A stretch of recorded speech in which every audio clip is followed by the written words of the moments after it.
All right, everyone. For this episode of the East Coast Economic Update, I want to go over some basic understandings of what happens in depressions, especially with the upcoming inaugural address of Barack Hussein Obama. Many commentators have been basically comparing him, Barack Obama, with FDR. And I want to go over the two different depressions that had gone on during that similar time. The one that happened in Weimar, Germany, and the one that went on here in the United States from 1929 to 1942. After 1942, of course, World War II had broken out, and we had seen the biggest economic boom in our history because we had the industrial base, but we'll touch on that.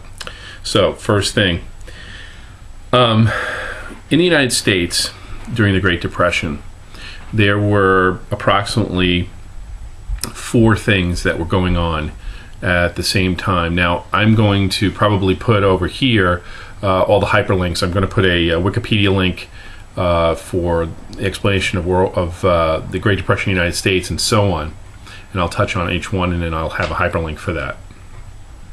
So, there are four things that were going on in during the Great Depression that are not going on now in this present economic downturn, or what I'm going to call, I'm stealing from Mr. Salente, the Greatest Depression. The first issue was 96% of the American populations didn't own a credit card because it didn't exist. But lines of credit, only 4% of the entire American population owned credit or lines of credit, and most of those people were in the stock market. That's how what we call CDOs now was called margins then in 1929. Same concept. I give you $100, you give me $1,000 worth of credit, and the ratios had dropped down to $1 to 1,000 and so on. And then finally those margin calls came in. People wanted their money and there was no money to give them. Same situation, both in Weimar and the United States, and what's happening today in 2009. Second thing was only 15% of the American populace in 1929 to 1945, well, in this case until 1942, owned a house, owned a home. Most people lived in tenements. Here in the city of New York, most people lived in apartments. And the people who owned their own properties either had homesteaded, in the case of Alaska and some of the northern West Territories, or owned their own homes being a farm.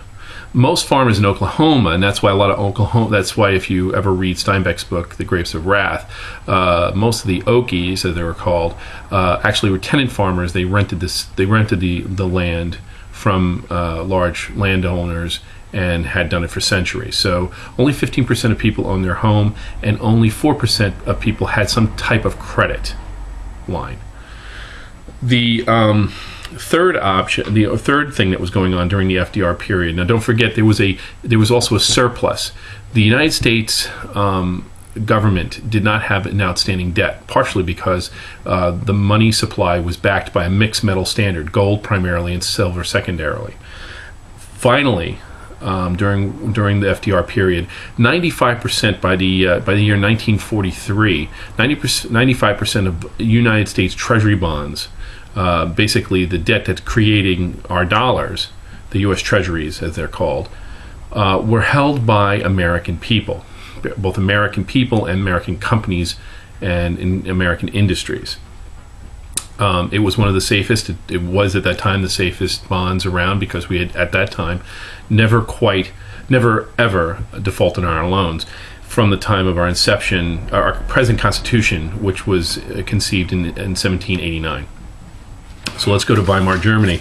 I wrote notes so we could stick with it.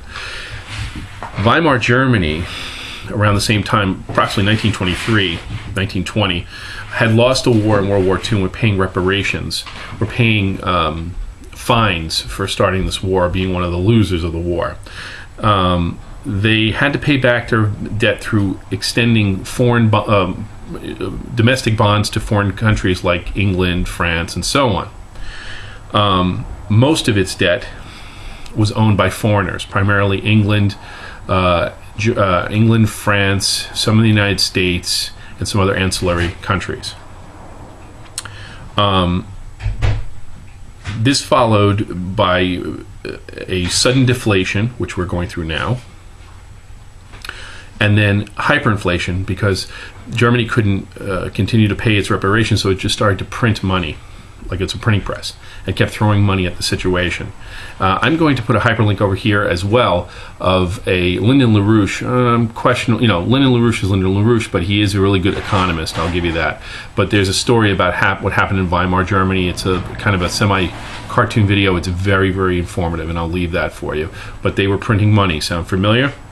Also, another thing happened was that part of their reparations after World War II is to hand over a lot of viable land. Weimar Germany did, and their industrial base. They actually gave away industrial factories, equipment, tool and die stuff. Does that sound familiar? We've done that to China. What followed after the hyperinflation, because there was no way to back that money, because that money wasn't based in a gold standard, and at one point it took a barrel of Deutschmark, dollars and German dollars, to buy a loaf of bread. And what happened afterwards basically was a collapse of the democratic system, because they were considered liberal Democrats, and the rise of the Nazi Party. Don't forget what Nazi stands for. It stands for the Nationalist Socialist Party. They wanted to socialize everything. They nationalized and socialized the banks. They nationalized and socialized industry. They nationalized and socialized everything. And that, in and of itself, through fascism, or as what Mussolini used to call corporatism, sound familiar as well, allowed governments to control prices and control industry by controlling every aspect and taking rights away. Now, you have to compare which one sounds more familiar. We do not have a governmental surplus. Our money is not backed by any kind of metal standard. All our debt, I'd say 95% of it, is not domestic. It is definitely foreign. And number three holder is Saudi Arabia, number 2 is Japan, and number 1 is now China. And most of our industrial complex and infrastructure were literally sold off and handed and shipped over to China, to Indonesia, and the like, most of the Asian Pacific areas. So we don't have any infrastructure. Our money's not backed by any kind of metal standard. And we've basically debted ourselves and handed all our bonds and ultimately our sovereignty to foreign countries. So there is one more thing which I'm going to probably also hyperlink over here, which is the LaRouche curve. Now you can look at it in more detail. I'm going to give you an abbreviated aspect of it. Basically what it looks like is it looks like a funnel. Maybe I can do it this way. There's three fingers to this funnel. There is industrial production, money supply, and foreign debt.